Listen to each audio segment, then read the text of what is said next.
তো একটা কথা মনে রাখিস, আমার এখানে আসতে গিয়া যদি তোর পায়ে গোদ হয় আর সেই গোদের উপর যদি বিষ ফোড়া হয়, হ্যাঁ, সেই বিষ ফোড়া তো আমারই কাটতে হইব নাকি? আমি এখন যাচ্ছি। আরেকটা কথা মনে রাখিস, যত কামই করস না কেন একটা কথা ভুইলা যাইস না, একটা কথা মনের মধ্যে মোহরের মতো বান্ধায় রাখিস, তুই কিন্তু আমার হাতের কবজার মধ্যে বন্দি। একটা চাবি মাইরা দিমু চাইলা গুড় করে ঘুরবি জলম বইরা। বেশি না চান্দা চিকেটা না শোনা। মিস্টার আকাশ, অ্যাক্সিডেন্টের পর আলীর পা সিরিয়াসলি ড্যামেজ হয়ে গেছে। তাকে সুস্থ করার জন্য যে হাই ট্রিটমেন্টের প্রয়োজন তা এই দেশে সম্ভব নয়। তার জন্য তাকে বিদেশে পাঠাতে হবে। তাই পাঠান ডাক্তার সাহেব, লন্ডন, আমেরিকা, সিঙ্গাপুর, যেখানে হোক ওকে পাঠান। কিন্তু বিদেশে চিকিৎসার জন্য অনেক টাকার দরকার হবে, প্রায় 15 লক্ষ টাকা। আমার বাবাকে জানি না কোন সে হৃদয়হীন, কোন সে পাষাণ, কোন সে অমানুষ আজ থেকে 3 মাস আগে শহরের রাস্তায় নির্মম ভাবে গাড়ি চাপা দিয়ে মেরে ফেলে। তাই শহরে আসার সময় আমি আমার মা আর বোনের মাথায় হাত রেখে কসম খেয়েছি, যে শত্রু আমাকে পিতৃহীন এতিম বানিয়েছে, যে আমাদের পরিবারের সর্বনাশ করেছে, তাকে পাতাল থেকে হলেও খুঁজে বের করব আমি। এই বন্ধুহীন শহরে ওর মতো একজন বন্ধু পাওয়া তো অনেক বড় ভাগ্যের কথা। আকাশের মতো বন্ধু পেয়েছি বলেই তো এখন জোর দিয়ে ভাবছি ওর সাহায্যে এবার আমার প্রতিজ্ঞাটা পূরণ করতে পারবো। কিসের প্রতিজ্ঞা? একটা কঠিন প্রতিজ্ঞা আছে আমার, আপনাকে পরে খুলে বলবো। এত আপনি করছেন কেন? কি বলবো? তুমি বলতে পারেন না? আপনি আমাকে তুমি বললে আমিও তো আপনাকে তুমি বলার সাহসটা পেতে পারি। জি। কোনো কথা নয়, ভাইয়াকে বন্ধুত্ব দিয়েছো, আমাকে ভালোবাসা দাও। ভালো ভালো, খুবই ভালো, আর একটু এগোলে আরো ভালো। তুমি কি ভাবছো মন্টু ভাইয়ের কথা শুনে? ও কিছু না, অ্যাক্সিডেন্ট ওর গলার আওয়াজ বদলে গেছে। ভালো ভালো ভালো। কি ভালো মন্টু ভাই? এই যে লেকের হাওয়া খাওয়া ভালো, লেকের পারে বসা ভালো, বাদাম খাওয়া ভালো, চটপটি চা ফুচকা খাওয়া ভালো। তবে সবচেয়ে ভালো যদি পার্কে বসে দুজনের মনের কথা বলা যায়।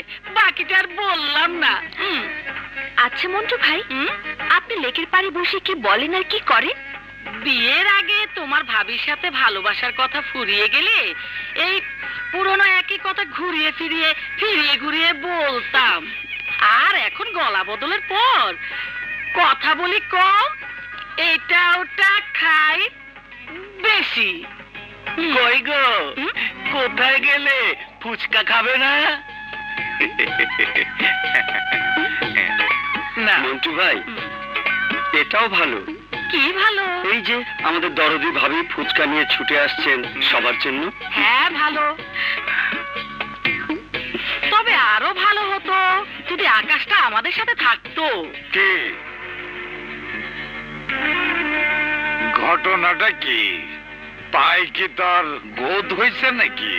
আস্তানায় আসস না, কোনো খবর নাই, ফোন করি রিং হয়, আওয়াজই দেস না, তামসা বাড়ছে তোর।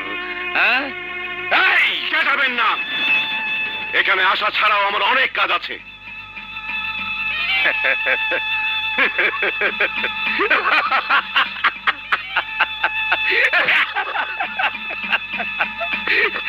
ঠিক আছে ঠিক আছে, তুই তোর কাম কর, যখন সময় পাস তখন আসিস।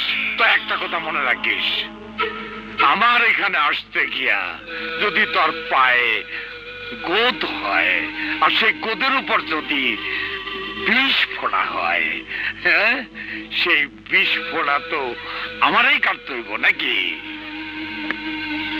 আমি এখন যাচ্ছি।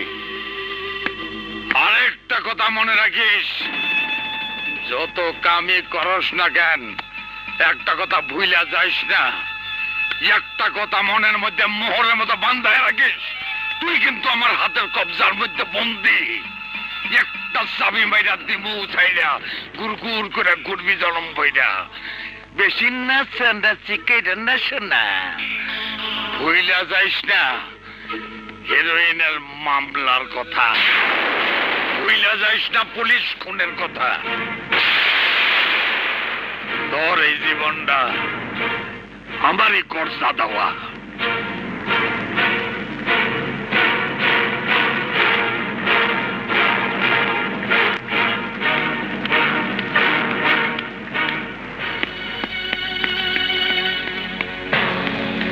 আকাশ, আকাশ দাঁড়াও, দাঁড়াও, আমার কথা শোনো।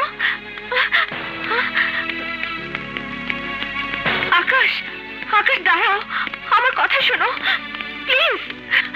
কেন কেন তুমি আজকাল আমাকে এত এড়িয়ে চলো? আমার কাছে কি তোমার কিছুই চাওয়া পাওয়ার নেই? আছে, তোমার আর তোমার বাবার কাছে আমার মতো মানুষের একটাই জিনিস পাওয়ার আছে, আর সেটা হচ্ছে সর্বনাশ। নাও গো এন্ড গেট লস্ট।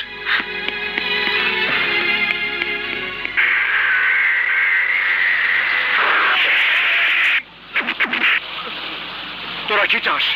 প্রতিশোধ।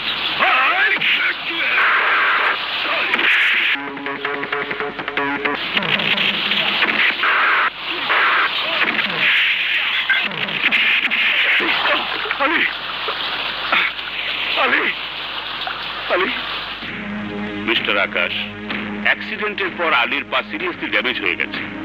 তাকে সুস্থ করার জন্য যে হাই ট্রিটমেন্টের প্রয়োজন তা এই দেশে সম্ভব নয়। তার জন্য তাকে বিদেশে পাঠাতে হবে। তাই পাঠান ডাক্তার সাহেব, লন্ডন, আমেরিকা, সিঙ্গাপুর, যেখানে হোক ওকে পাঠান। কিন্তু বিদেশে চিকিৎসার জন্য অনেক টাকার দরকার হবে, প্রায় 15 লক্ষ টাকা।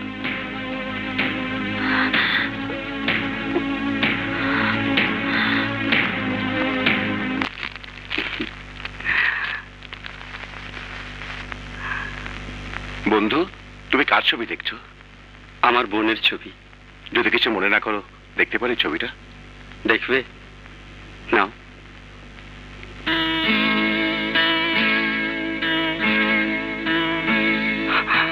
কাঁদছো কেন আলী? কেঁদো না, সব ঠিক হয়ে যাবে। আকাশ, আমি বাঁচবো তো? বাঁচবো না মানে? তোমাকে আমরা ফাইবার মরতে দিলে তো? তোমাকে না, তোমাকে আমার মারতে ইচ্ছে করছে। আজ তোমার বদলে এখানে আমার পড়ে থাকার কথা ছিল, কিন্তু আমার অসুস্থতা, আমার যন্ত্রণা সবকিছু তুমি নিজে সহ্য করেছো। তাতে কি? বন্ধুর জন্যই বন্ধু বাঁচে, আবার বন্ধুর জন্য মরতে পারলে তো তার জীবন সার্থক হয়। কিন্তু আমি আমি অন্তত আর কিছুদিন বাঁচতে চাই। আমাকে বাঁচিয়ে তোলো, দোহাই তোমার, আমাকে বাঁচিয়ে তোলো। আলী, কি হয়েছে তোমার? যদি আমি না বাঁচতে পারি তাহলে আমার দুঃখী পরিবার বাঁচবে না, আর আর আমার জীবনের একটা বড় ওয়াদা পূরণ হবে না। তার মানে কি তোমার ওয়াদা? কোথায় তোমাদের পরিবার? আমার সব কথা তোমাকে বলি বলি করে বলা হয়নি, আর বলবো কখন? সবকিছু এত তাড়াতাড়ি ঘটে গেল, কিন্তু কিন্তু এখন দারুণ সময়। আমি আমি যদি আর না বাঁচি তাহলে আমার এই কথাগুলোর সাক্ষী তুমি।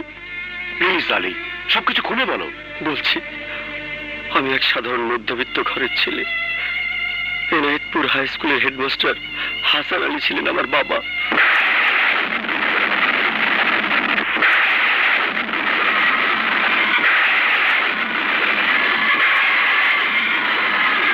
আমার বাবাকে জানি না কোন সে হৃদয়হীন, কোন সে পাষাণ, কোন সে অমানুষ আজ থেকে 3 মাস আগে শহরের রাস্তায় নির্মম ভাবে গাড়ি চাপা দিয়ে মেরে ফেলে। তাই শহরে আসার সময় আমি আমার মা আর বোনের মাথায় হাত রেখে কসম খেয়েছি, যে শত্রু আমাকে পিতৃহীন এতিম বানিয়েছে, যে আমাদের পরিবারের সর্বনাশ করেছে, তাকে তাকে পাতাল থেকে হলেও খুঁজে বের করব আমি। কিন্তু বন্ধু, আমার একটাই ভয়, ওই শত্রুকে খুঁজে বের করা পর্যন্ত যদি আমি না বাঁচি। তোমার কিচ্ছু হবে না আলী, চিকিৎসার জন্য তুমি বিদেশে যাবে, নিজের পায়ের ওপর তুমি আবার দাঁড়াবে। যতদিন তুমি না ফিরে আসছো ততদিন তোমাদের পরিবারের জন্য এই হতভাগাকে কিছু দায়িত্ব পালন করতে দাও। ভাইয়া, এই গহনাগুলো বিক্রি করলে বিদেশে আলীর চিকিৎসার কোনো অসুবিধা হবে না। তোর সব গহনা তুই দিয়ে দিবি? যদি আলীকে জীবনে না পাই তাহলে গহনা দিয়ে আমার কি হবে? ভাইয়া, আমার জীবনে আলী সবচেয়ে বড় অলংকার। কিন্তু ভাইয়া, আমাদের টাকা দিয়ে বিদেশে চিকিৎসার জন্য যেতে আলী রাজি হবে তো? রাজি না হলে রাজি করাতে হবে। তোমাদের জন্ম থেকে আমি এই বাড়িতে আছি, কিন্তু এত বছরেও আলীর মতো এমন দরদি ছেলে তোমার জীবনে আমি দেখিনি।